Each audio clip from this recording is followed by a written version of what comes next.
Hello. So, for this case study assignment, I decided to choose higher education, the library study case for academic libraries. I just felt like that was what was right for me since that's where I plan to go. And this particular case study focuses on faculty needs and online learning. This presentation is for my instructional design LIS 672 course, and I am the designer for this particular case study. So the contents for this presentation are fairly simple. We'll learn about the case and context and overview, the instructional design needs, the assessment summary, design recommendations, my recommendation argument, and then our conclusion and absolutely our sources.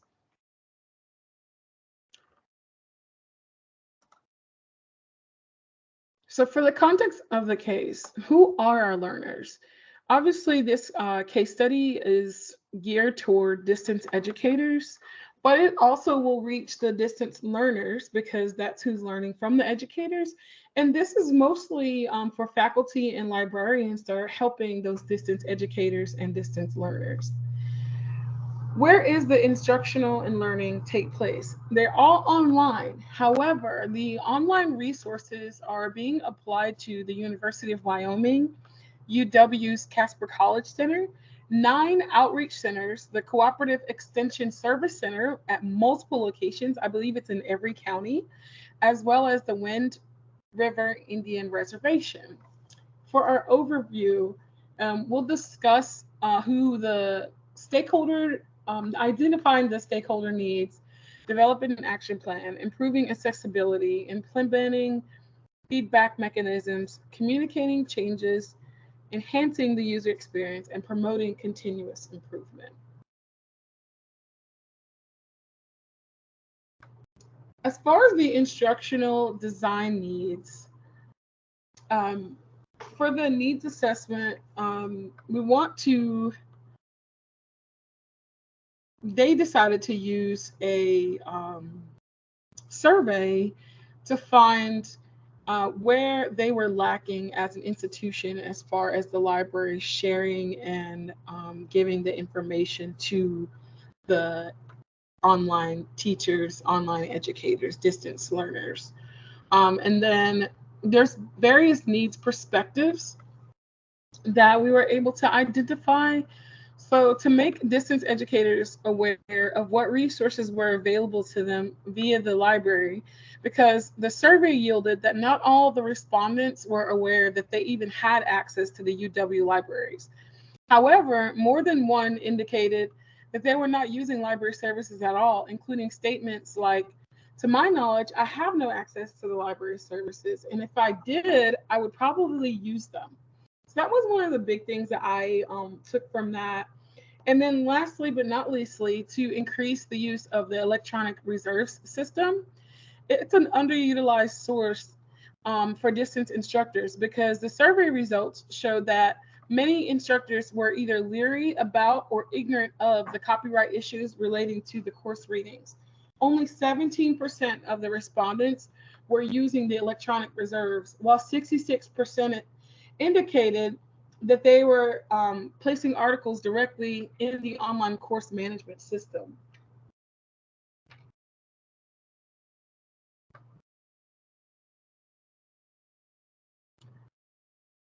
The results yielded varied results, but they did not really conflict with one another. Distance educators were either in the know and utilized the sources or not in the know and would use the resources if they had known.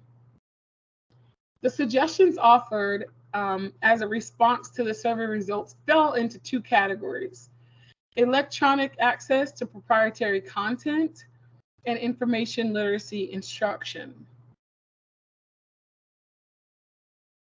Some of the key points that I took away from the assessment was the university overview. So, the University of Wyoming, being the only 4-year public university in the state, emphasized outreach and distant learning as part of their mission.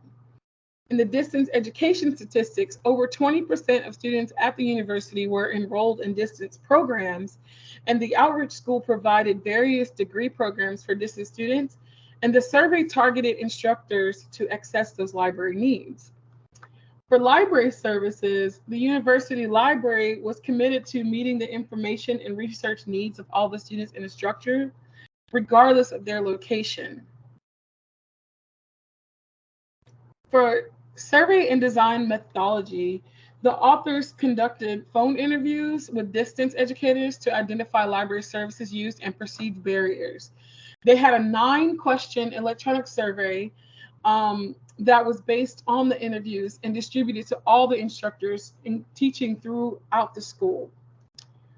For the survey results, the biggest things to focus on were access to resources, library instruction, and the barriers to library use. For the actions taken following the survey, these librarians took several steps to increase awareness of the library services among distance instructors, including targeted communication, the collaboration with the academic coordinators, and exploration of solutions for streaming licensed video content. Some of the suggestions for library services, the distance instructors suggested services such as electronic course packs, information literacy podcasts, improved video systems, interactive sessions with libraries, and easier ways to access the articles.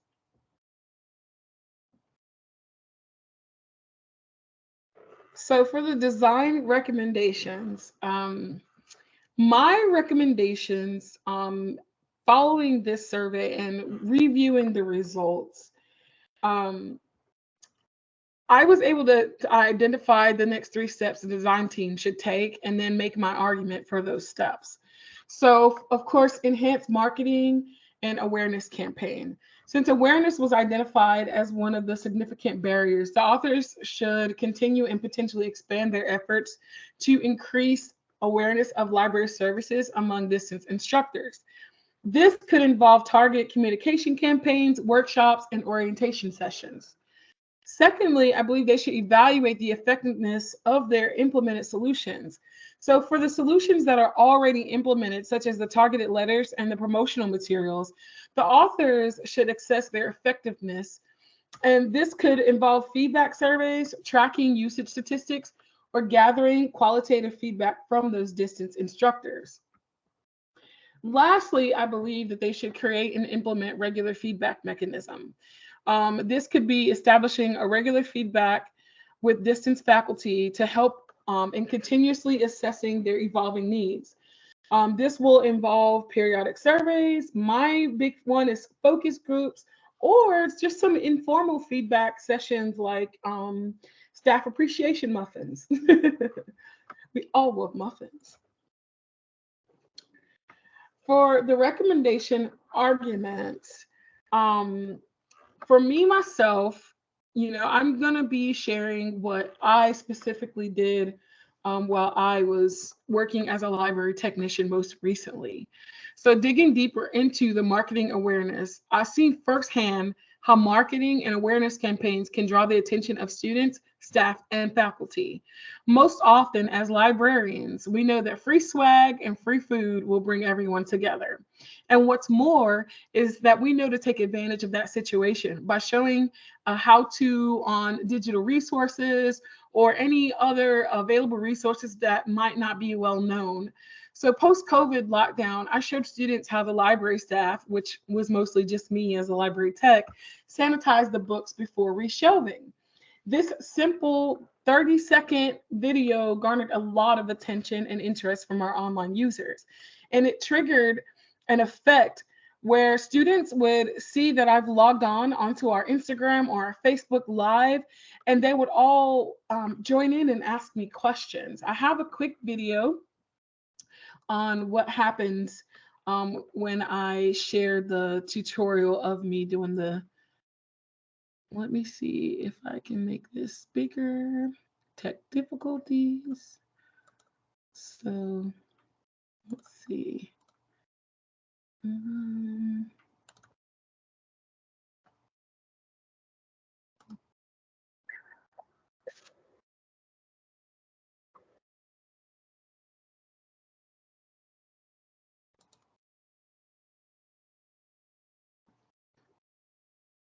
Okay.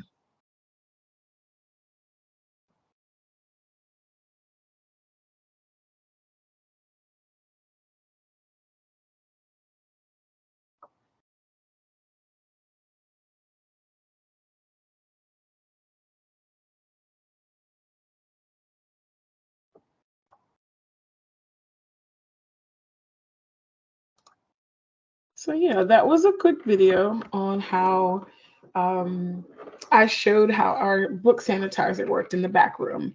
Students were really fascinated with the things that go on in the back of the library. I have no idea why, but I love libraries and I love the back of the library too. That's where all the new books come in. So my next recommendation is to evaluate effectiveness. So as a library tech, I represented my library in various meetings throughout the college, including the President Advisory Council meetings, which we called PAC meetings. And even I sat in at the bi-monthly OER meetings with faculty and staff. I was able to learn and observe what areas in the college library we could focus on, and then I was given the platform to share what the library's current initiative was and have the meeting attendees share with the students and or their department heads. And then lastly, to go along with our library's mission and vision statement, we believed in tracking our progress and taking regular assessment about how the library was sustaining its role as a vital resource in the college. I am a firm believer in focus groups and surveys, and I felt like they were a great way to track progress about how the library was upholding its standards. So, referring back to one of our requirements to share one of our course resources on strategies and collecting data.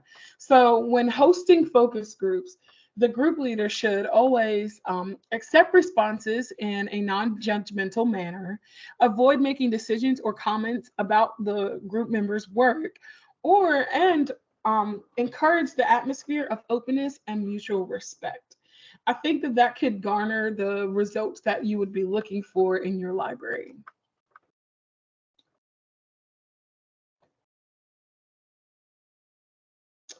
So, concluding, the survey results were confirmed the need for increased marketing efforts to make distance instructors aware of the available library resources. It also highlighted areas where services could be improved or expanded based on user needs.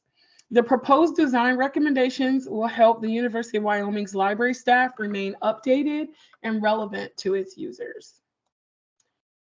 So that is all I have for you. And of course, our resources. I did use the article, Learning from a Distance, the faculty needs assessments at the University of Wyoming. I used my own book sanitizer tutorial via YouTube, and then I cited the practice guide to needs assessments for our creative leadership that was given to us via um, our class on from UNCG.